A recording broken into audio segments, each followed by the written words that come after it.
I'm Buddy Hartzell. I served in Vietnam in 1969, 1970. I'm currently the first vice commander in Front Royal Post 53, and enjoy the work I'm doing with the veterans.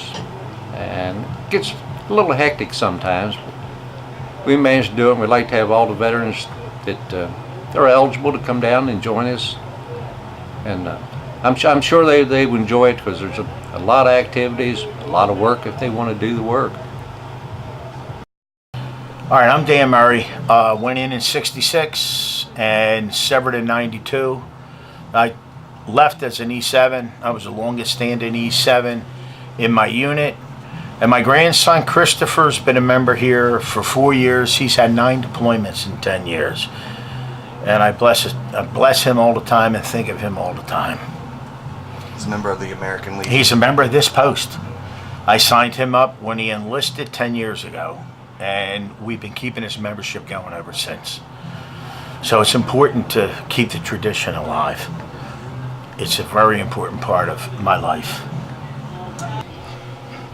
Good afternoon, my name is Ralph Smith. I served in the United States Navy, Air Corps, and I went into service in January of 1962, and I was discharged in September of 1969. I spent 2 tours in Vietnam, one aboard the Ticonderoga, which was back in 1964, which the first fired upon the destroyer Turner Joy, and then I went back in 1967 with a patrol squadron of VP-9 anti-submarine warfare. I served in Vietnam in Air Corps, which I was awarded the combat flight for 250 combat flight hours. It was my highest medal, it's the Air Medal. I was discharged in 1969. However, in the Veterans Organization here, I also dedicated the Korea-Vietnam Memorial here in downtown Front Royal in 1985. I was also responsible for having, or part of the responsibility for having Veterans Day proclaimed as a holiday here in Front Royal, along with the now deceased Mayor Lillard and deceased Veterans Affairs Officer Edwin Pomeroy. I addressed the town council, and we got the town of Front Royal recognized as a holiday for Veterans Day. Well, it was 1983 to 1987, and USS Niagara Falls, and then CNSWG-1 in Coronado, California. I'm Rodney Jones. What ultimately made you want to serve? Or were you drafted, or how did that happen? Draft was out. Everybody in my neighborhood was getting drafted, so I enlisted. My father was in the Army. He wanted me to follow suit and go in the Army. I went in the Army. And I wouldn't change it. But when my grandson was enlisting, I told him, with his brains, go Air Force. He's a crew chief on F-15s and A-10s. Testing for officer sometime in December. So after 9 deployments, a cat only has 9 lives. It's time to become an officer. He has the education. I keep bringing Chris up because he's one of the major parts of my life, and he's an element of pride that'll never go away.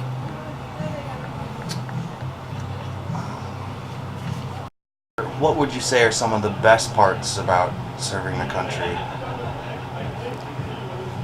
Well, I grew up. I had 1, 2, 3, 4 uncles. My father were in the service, and I knew when I came out of high school and Vietnam was going on that eventually I was going to end up there. I waited for about 1.5 years, never got called, got married. 6 months later, I was called up, so that wasn't too thrilled about that, but I always wanted to serve. I felt it was my duty, my obligation from the family standpoint, and I always thought it would be a great experience, and turned out it was an experience. What kind of leads me to my next question, which is what would you say were some of the hardest parts of serving for our nation? Being away from home, and during the time I was in, it was a lot of conflict back home. Is I would say probably as much as what was going on where I was at. And even when I came back, before I came back into civilian life, it was pretty erratic. There were a lot of discrepancies between the way people felt, the way they did things they did. I wouldn't say that it was particularly racial oriented or anything like that, but it was just the fact that the people that I was with when I came back from Vietnam, it was really a diverse bunch of people and feelings, and they were hard to deal with. I mean, it was hard to deal with for me. My best parts of serving the country, I really enjoyed my tour. I really thoroughly enjoyed. I had a great time, and I had a great squadron commanders. I can't say that I really had a bad time. My military experience was to me was really enjoyable. However, I would have stayed longer because when I was in Vietnam, I was recognized as one of the outstanding individuals in my squadron. I was giving a Ho Chi Minh field promotion, which means that I didn't have to take a test. I had to be in country the day of the examination. And this is kind of funny because the day that I went there, they flew me from Manila, Philippines, up to Vietnam because my squadron at the time was in Manila for doing preventive maintenance on the aircraft, and I had to be in country that particular day of the examination. And that particular night, the Cam Ranh Bay come under attack, and I was in our crew, and I had no aircraft there for me, and so I had to go jump into these bunkers, and I wasn't too happy with that. So all of a sudden there was the base commander come around on the jeep, so the whole flight personnel manned an aircraft. So I was jumped down and got on an aircraft. It had no ordnance on it, and we flew around the base for like an hour and a half because we had too much fuel on the aircraft to land back. But we just flying around, if you would, is almost like the 4th of July, looking down at the ordnance exploding, and you could do nothing about it because you had nothing on your aircraft. Because these aircraft were ready for a flight for the next day with no ordnance on them. So I guess, like I said, I never had, would you say, a bad day in the military. I really thoroughly enjoyed my time, and I was, like I said, recommended for this field promotion. And at the time, they offered me $20,000 to stay for another 6 years. And my wife said, well, you can stay, but if you come back home, I won't be here. I probably shouldn't put that in there, but that's the way it was. So I decided to come back home. So that was my tour with the military. What's the hardest part about serving the nation? I guess the hardest part was missing your family. Things that I had 2 small children, and you miss these things that, that when they're growing up, that you need to be a part of, which I was not a part of. Like special things that they do in school, you weren't there for. And that was the hard part.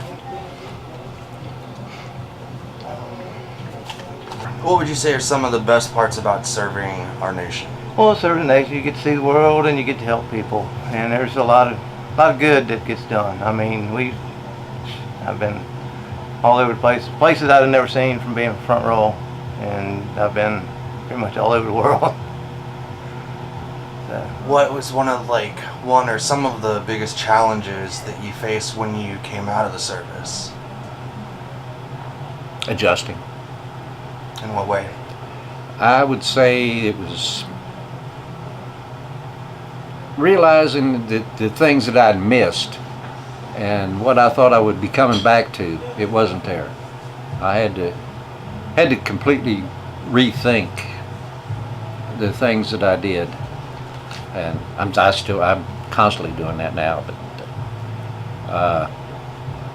I think the rethinking and readjusting was the big problem, and I didn't feel like I was running. I really didn't. I came back and it was completely different from what our veterans are getting now. And I think what the veterans are receiving now is great. Compared to what I had, it is day and night. I want to speak a little more of you. Like, how do you feel about from when you were in the service and where, you know, just the whole political climate and how things were then versus like what we have going on now in our country? Back then when I was young. I was 18 years old when I came out of school and went into the military. But back then I thought it was the right thing. But the more I got to see the political side of it, it was a political war. And the more that I learned after I came out, it was even more political. And I didn't see it as being a war as what we had seen before, like in World War I, Korea, World War II. This was completely different. And right now, what we're seeing now as far as the terrorism side of it is, I would compare it with Vietnam, because you didn't know who you were dealing with, you didn't know what to expect, and you felt uneasy. You didn't know. Today, I don't feel comfortable with some of the surroundings, and I think they're trying to deal with it in a little different way than when I came out. I'm apprehensive. I really am. I don't know if I really feel secure with what our government's doing. I do kind of like the thing now that a lot of people might not like Trump and not supposed to bring politics into it, being a veterans organization, but you got to have a little pair between your legs to stand up and say, you know, what you feel.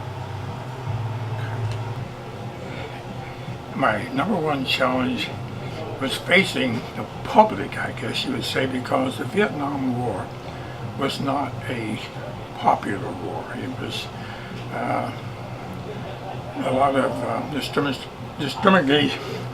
demonstrations against the war. So I was not, I would say as a veteran, not well received as being a veteran. I didn't receive this recognition until probably maybe last year when I was at the Festival of Leaves and I had my hat on as a Vietnam War veteran. And I had so many people come up to me and thank me for my service and hug me, and not male, female, police officers. I was really astonished by the recognition that I got this last year with the hat that I had on, a Vietnam veteran. So that was a hard challenge. What I'm trying to say is accepting back into public life. Acceptance from people. People look down on you for your service. But if you're an employer, the person you want is the person who wore a uniform. They understand discipline. They understand following directions. And they understand the importance of filling out a piece of paper. Mechanics think paperwork's a pain, but it's part of the backbone of a preventive maintenance system. You learn that in the service. And it's a very simple thing to transition into. Dedication is there all the time. And pride in what you do. Whether I was digging a privy, a field latrine, or I was setting up a tank trap, I took the same pride in the work I did. And if you find somebody in uniform, for 99 out of 100, they all carry the same pride. It's a pride of doing right and doing the job right. Hardest part of service, being away from your family and your loved ones, and then, you know, just being away in foreign countries. So, what's the number one challenge that you faced when you got out of the service and came home? Wasn't really no challenge. I mean, it just, I come here, I grew up in this place, American Legion, but wasn't really no challenge. I went to work. When I got out, I don't think I graduated, and wasn't really no challenge. To me, anyway. I mean, but there's different things, different Right. people go through Other different people things. have said that they had trouble adjusting and that they felt like they weren't welcome. Well, I didn't have that problem. I was a different era. I was, like I say, in '83, '87. It wasn't like the Vietnam era, what they talk about, but I don't know. Just me, I didn't really have no problem. I just had my friends and my family. What do you know that I don't know, or that others might not know about serving? I think everybody that comes out of high school ought to serve a year. That was my feeling back then. It's my feeling now. It always has been. Well, I think it builds character. I think it builds responsibility. There's a lot a lot of the youngsters now don't have. It's not saying that we don't have a good group of kids coming up. We do. We've got a great bunch of kids coming up. We do a lot for them here at the American Legion. We tried to go through our programs and get that done. But I think it would build character, would build more understanding of what the world is really like, and give them a total different perspective of what life is. And I found out when I went in, boy, it was it was different. And I truly enjoyed it when I first went in. I did. I thought it was as a different experience. And the longer I was in and the more I realized what it was all about, it got tougher. It got a lot tougher. So what would you say to future generations as they move forward? Younger folks that are considering joining? Gosh, to speak to the young people I would say, if you feel that you can do it, you feel insecure, give it a try. Look at, you have nothing to lose and everything to gain, and I don't think they would regret, any part of the military. I've got a granddaughter.